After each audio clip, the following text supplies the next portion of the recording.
बिस्मिल्लाहिर्रहमानिर्रहीम। Welcome to Researchpedia channel. दोस्तों, आज की इस वीडियो में मैं आपको सेकंड ऑर्डर मॉडल की एस्टिमेशन और रिपोर्टिंग करना सिखाऊंगा। इसके लिए मैं एग्जांपल आपके सामने रखता हूं कि हम ये एस्टिमेट करना चाह रहे हैं कि ट्रेनिंग ड्यूरेशन और प्रोजेक्ट स्केजुलिंग का प्रोजेक्ट की सक्सेस के ऊपर इम्पेक्ट अगर है तो किस तरह से है, पॉजिटिव है या नेगेटिव है। इसके लिए मैं एक स्टडी को एनालाइज करना चाह रहा हूँ, जिसमें जो स्टडी की रिक्वायरमेंट है वो ये है कि हम ये चीज़ टेस्ट करेंगे कि किस तरह से एक स्टाफ ट्रेनिंग ड्यूरेशन, जिसको हम टीडी कह रहे हैं, वो प्रोजेक्ट स्केजुलिंग पीआरएस का प्रोजेक्ट की सक्सेस के ऊपर अफेक्ट कर रही है। यानी हमारा जो पर्पज़ है, हमारा जो ऑब्जेक्टिव है, वो यहाँ पे दो ऑब्जेक्टिव बनेंगे। पहला ऑब्जेक्टिव हमारा ये है कि हम उन क्रिटिकल फैक्टर्स को एनालाइज करेंगे जिनकी मदद से हम स्टाफ ट्रेनिंग ड्यूरेशन यानी टीडी, प्रोजेक्ट स्केजुलिंग यानी पीएस और प्रोजेक्ट सक्सेस यानी पीएससी, इनको डिटरमिन करना चाह रहे हैं किन फैक्टर्स की मदद से। और दूसरा कि क्या इम्पेक्ट है स्टाफ ट्रेनिंग ड्यूरेशन का प्रोजेक्ट की स्केजुलिंग, स्टाफ ट्रेनिंग ड्यूरेशन और प्रोजेक्ट स्केजुलिंग का प्रोजेक्ट की सक्सेस के ऊपर क्या इम्पेक्ट है। तो बेसिकली मेरे दो इंडिपेंडेंट वेरिएबल सिंपल मॉडल में बनते हैं। एक स्टाफ ट्रेनिंग ड्यूरेशन जिसको मैं टीडी से शो कर रहा हूँ, और दूसरा प्रोजेक्ट स्केजुलिंग जिसको मैं पीएससी से शो कर रहा हूँ, जबकि प्रोजेक्ट सक्सेस जो है वो मेरा डिपेंडेंट वेरिएबल है। तो let's suppose this is our simple conceptual model. इसको मैं एस्टिमेट करना चाह रहा हूँ, तो इसका तरीकाकार क्या होगा। तो हम इसको स्टार्टअप लेते हैं अपना स्मार्ट पीएलएस को, और इस पे ये मॉडल ना सिर्फ मैं एस्टिमेट करके दिखाऊंगा, बल्कि इसको रिपोर्ट कैसे करते हैं और इसमें से कौन कौन से टेबल जो हैं वो रिक्वायर्ड होते हैं उसकी तरफ आऊँगा। तो माई फर्स्ट प्रोजेक्ट के नाम से प्रोजेक्ट है, इसके अंदर ऑलरेडी डाटा पड़ा हुआ है, तो मैं इसी को लेता हूँ। इसमें मैं अपना पाथ मॉडल जो है वो डेवलप करता हूँ, पहले मेजरमेंट मॉडल के नाम से, ठीक है। और यहाँ से इसको डिक्रीज़ करता हूँ, यहाँ से इसको ऑफ़ कर देता हूँ, और यही स्ट्रक्चर जो यहाँ पे मुझे बना हुआ नज़र आ रहा है, यही स्ट्रक्चर यहाँ पर हम बना लेते हैं। मींस मेरे पास 1, 2 और 3 मेरे पास मेजर कंस्ट्रक्ट नज़र आएंगे। तो इनको हम नाम दे देते हैं। ये हमारा ट्रेनिंग ड्यूरेशन हो जाएगा, ट्रेनिंग ड्यूरेशन, ठीक है। और ये हमारा जो है वो प्रोजेक्ट स्केजुलिंग हो जाएगा,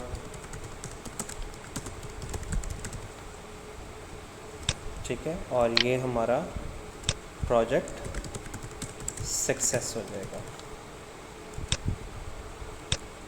ये बन गया जो।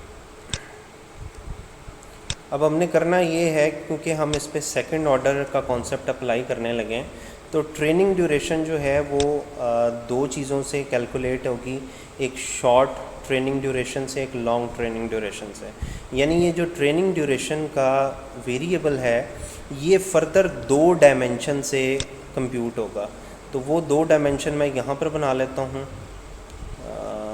इस साइड पे, ठीक है। और इन्हें आप चाहें तो छोटा भी कर देते हैं, कर सकते हैं, ताकि यहाँ पे मज़ीद जगह जो है वो अवेलेबल हो सके।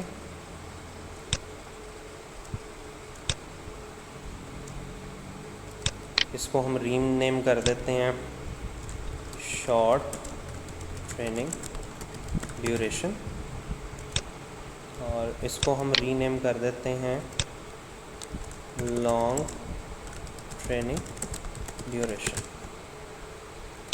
ठीक है जी। अब हमने करना क्या है कि हमने इन्हें, जो इनके मुतल्लिका फैक्टर्स हैं, इनको यहाँ पे ड्रैग कर लेना है। इसको बेशक आप ऊपर वाली साइड पे एडजस्ट कर लें, ठीक है। इसी तरह जो लॉन्ग ट्रेनिंग ड्यूरेशन है, इसके फैक्टर यहाँ से पिक करने हैं और इधर ड्रैग कर लेने हैं, ठीक है। तो ये दो यहाँ पर आ गए।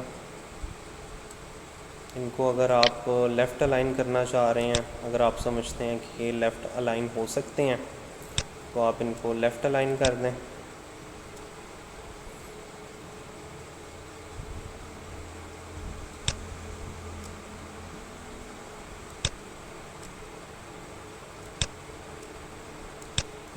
इसको मैं ऊपर वाली साइड पे कर देता हूँ और ये इधर आ गया। ठीक है, अब इसको हम कनेक्ट कर देते हैं फॉर्मेटिव स्टाइल में।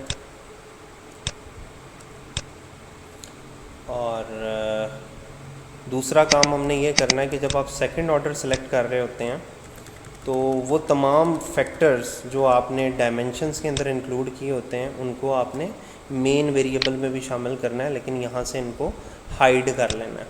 तो ये हाइड होकर इसके अंदर आ गए हैं, जबकि जो यहाँ पर थे उनको शो इंडिकेटर करें। Just a minute.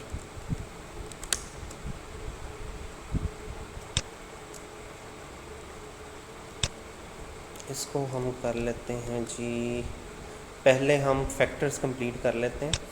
Project scheduling जो है वो 3 फैक्टर से कंप्यूट होगा, 3 डायमेंशन से, सॉरी।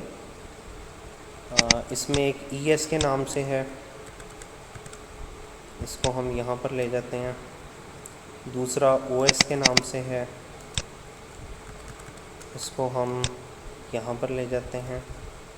और तीसरा FS के नाम से है, इसको हम यहाँ ले जाते हैं।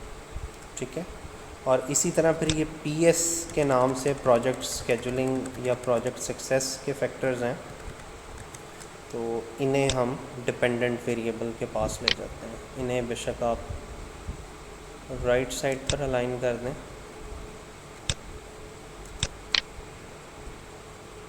ये लें जी, ये हमारे सामने जो है डिपेंडेंट वेरिएबल बन चुका है। अब इनको हम एडजस्ट करते हैं ताकि हमारे लिए जो है वो चीज़ें थोड़ी सी क्लियर मोड में आ जाएं। तो पहले मैं इसको इधर ले आता हूँ।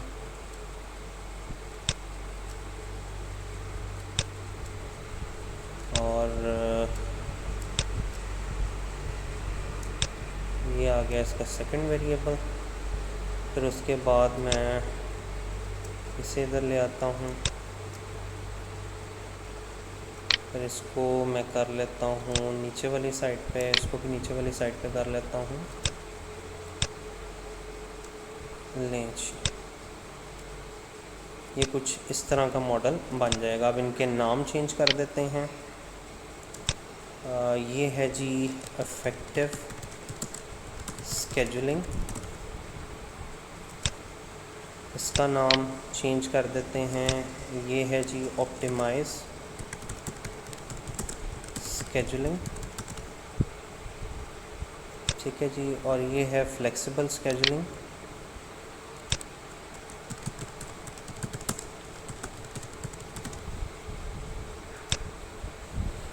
जी, ये करने के बाद अब हमने इनको कनेक्ट करना है। आप इसको रिफ्लेक्टिव बेशक स्टाइल में कनेक्ट कर लें। ठीक है, क्योंकि ये दोनों इसकी डायमेंशन है और ये तीनों इसकी डायमेंशन है, तो ये इसके साथ कनेक्ट किया। ठीक है जी, उसके बाद ये 2 इंडिपेंडेंट वेरिएबल हैं लाइक दिस। ये जो आपको नज़र आ रहे हैं कि ये वेरिएबल है कि ये वेरिएबल है, इनकी आगे इसकी 2 डायमेंशन है, इसकी 3 डायमेंशन है। तो हम यहाँ पर इसको भी यहाँ से कनेक्ट कर देंगे और इसको भी यहाँ से कनेक्ट कर देंगे। तो अब आप देखिएगा कि बाकी सारे ब्लू हो गए हैं, ये 2 रेड में नज़र आ रहे हैं। ये रेड में इसलिए नज़र आ रहे हैं क्योंकि जो इनकी डायमेंशंस के फैक्टर हैं वो स्टिल यहाँ पे इंक्लूड करना बाकी हैं। तो हम क्या करेंगे, यहाँ से हम जो ट्रेनिंग ड्यूरेशन है उसके लिए शॉर्ट टर्म ट्रेनिंग ड्यूरेशन और लॉन्ग टर्म ट्रेनिंग ड्यूरेशन दोनों के फैक्टर्स यहाँ से उठाएंगे और इधर इसको इंक्लूड कर देंगे और यहाँ पे क्लिक करके इनको हाइड इंडिकेटर कर देंगे। तो ये सारे इंडिकेटर हाइड कर रहा है, हमें सिर्फ पर्टिकुलर वेरिएबल के हाइड करना है। इसके लिए हम सिलेक्ट पर जाएंगे, इसको सिलेक्ट करेंगे और hide indicator of the selected construct, ये देखें जी। इसी तरह इसमें ये जो प्रोजेक्ट स्केजुलिंग रेड में नज़र आ रहा है, इसमें इन तीनों के इंडिकेटर्स ड्रैग कर दें। यहाँ से ES1 से लेकर FS4 तक। ये इसके अंदर आ गए। Hide indicator of selected construct, ये जनाब अब सारे ब्लू हो गए हैं। अब यहाँ से जाकर हम PLS एल्गोरिदम पहले रन करेंगे। जब इसको रन करना है तो जस्ट आपने स्टार्ट कैलकुलेशंस करनी है। स्टार्ट कैलकुलेशंस करके आपने वापस मेजरमेंट मॉडल पे आना है और सबसे पहले आपने क्या काम करना होता है, export as image to file. ठीक है जी, ये आप एक्सपोर्ट कर लें। इसको एक्सपोर्ट करके बेशक आप जो है वो डेस्कटॉप पे अगर रखना चाहें तो डेस्कटॉप पे एक फ़ोल्डर बना लें आप PLS फाइल्स के नाम से, और यहाँ पे आपने पहला फ़ोल्डर बनाना है मेजरमेंट मॉडल के नाम से। ठीक है, यहाँ पर आकर आपका जो पहला ये ग्राफिकल प्रेजेंटेशन है ये है मेजरमेंट मॉडल की, जो बेसिकली आउटर मॉडल को रिप्रेजेंट कर रहा होता है। तो ये बेसिकली आपकी पिक्चर को जो है वो सेव कर लेगा। सेव करने के बाद अगर आप गौर करें तो कोई भी वैल्यू, ये जो आउटर वैल्यूज़ आपको नज़र आ रही हैं, इनमें से कोई भी वैल्यू 0.7 से कम नहीं है। ठीक है, 0.7 से ज़्यादा ही है। अगर आपको वैल्यूज़ पढ़ने में दुश्वारी हो रही हो तो आप इनको एडजस्ट भी कर सकते हैं अपनी मर्ज़ी से। ये देखें, ये इस तरह से एडजस्ट कर लिया। ठीक है, इसी तरह इनको भी आप एडजस्ट कर लें। ये हो गया जी। अच्छा, दूसरा काम आपने ये करना होता है कि जब आप PLS एल्गोरिदम रन करते हैं तो ये बहुत सारे टेबल जो हैं ऑटोमेटिकली बन जाते हैं, जैसे ये construct, reliability, validity, discriminant validity, VIF, ठीक है, मॉडल फिट, हर चीज़ बन चुकी है। आप इसको एक्सपोर्ट टू एक्सेल कर लें, स्टार्ट एक्सपोर्ट। यहाँ पे आप मेजरमेंट मॉडल वाले टेबल में ही इसको सेव कर लें। तो ये थोड़ा सा टाइम लगाता है और ये जो है बेसिकली इसको सेव कर रहा है आउटपुट को। ठीक है, ये अभी इस वीडियो में जस्ट मैं आपको एस्टिमेशन सिखा रहा हूँ और नेक्स्ट वीडियो में मैं आपको सिखाऊंगा कि इन वैल्यूज़ की मदद से आपने किस तरह से जो है अपना आउटपुट टेबल बनाना है, किस तरह से आप अपना जो चैप्टर नंबर 4 होता है डाटा एनालिसिस वाला वो कंप्लीट कर सकते हैं। तो it will take some time. In between हम यहाँ पर नहीं, ये जब तक ये प्रोसीजर कंप्लीट नहीं होगा हम कोई और प्रोसीजर अप्लाई नहीं कर सकते। सो जैसे ये कंप्लीट होगा एक्सेल की शीट ओपन हो जाएगी। ठीक है, तो यहाँ पर ये टैब्स बन जाएंगे आपके पास, लाइक पाथ कोफिशिएंट है, इनडायरेक्ट इफेक्ट है, टोटल इफेक्ट है, आउटर लोडिंग है, वगैरह वगैरह। ये देखिएगा, आप जिसको क्लिक करेंगे आप उस पर जा सकते हैं। तो बहरहाल ये सेव ऑलरेडी हो चुका है। अच्छा, उसके बाद अगला काम आपने क्या करना है? अगला काम आपने ये करना है कि इसको लगाना है क्रॉस, कैलकुलेट पर आना है, बूट स्ट्रैपिंग करनी है। ये जो रिग्रेशन के एस्टीमेट हमने लेने होते हैं ये उसके लिए होती है। यहाँ से कंप्लीट बूट स्ट्रैपिंग जो है वो सिलेक्ट करें, स्टार्ट कैलकुलेशन।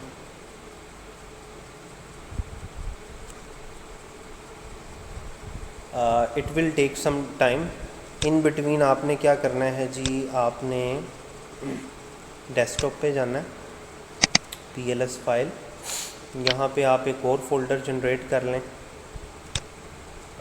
सिंपल मॉडल के नाम से, क्योंकि ये बेसिकली 3 वीडियोस तो इसकी एस्टिमेशन पे हमने बनानी है।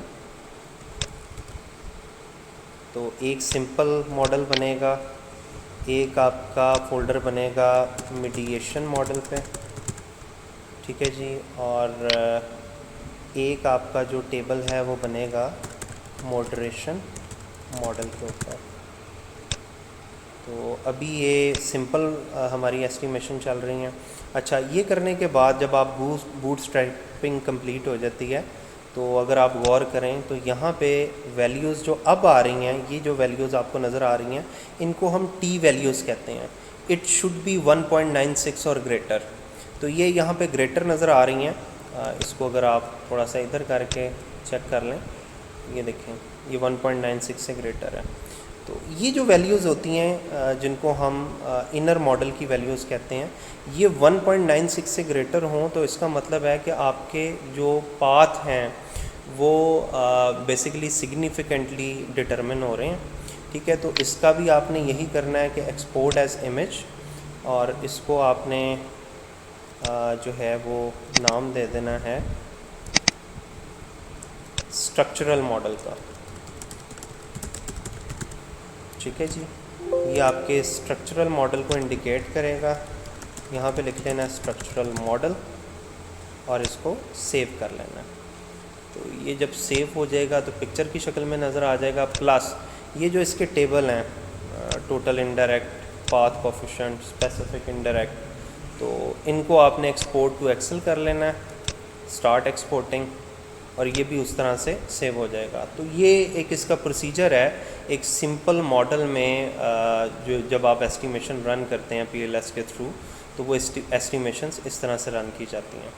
तो नेक्स्ट वीडियो में मैं आपको सिखाऊंगा कि मीडिएशन या मॉडरेशन एनालिसिस करते वक्त हम किस तरह से प्रोसीजर अप्लाई करते हैं। तो इन फाइल्स को अभी फ़िलहाल हम सेव करते जाते हैं। नेक्स्ट वीडियो में मैं आपको पहले मीडिएशन और उसके बाद वाली वीडियो में मॉडरेशन सिखाऊंगा। उसके बाद ये जो फ़ाइल हम सेव करते जा रहे हैं, इसके ज़रिए आउटपुट कैसे जनरेट करते हैं, कैसे डाटा एनालिसिस का जो आपका चैप्टर है वहाँ पे किस किस टेबल को हमने पेस्ट करना होता है और कैसे इंटरप्रेट करते हैं, उनकी वीडियोस शामिल करूँगा। जज़ाकल्लाह।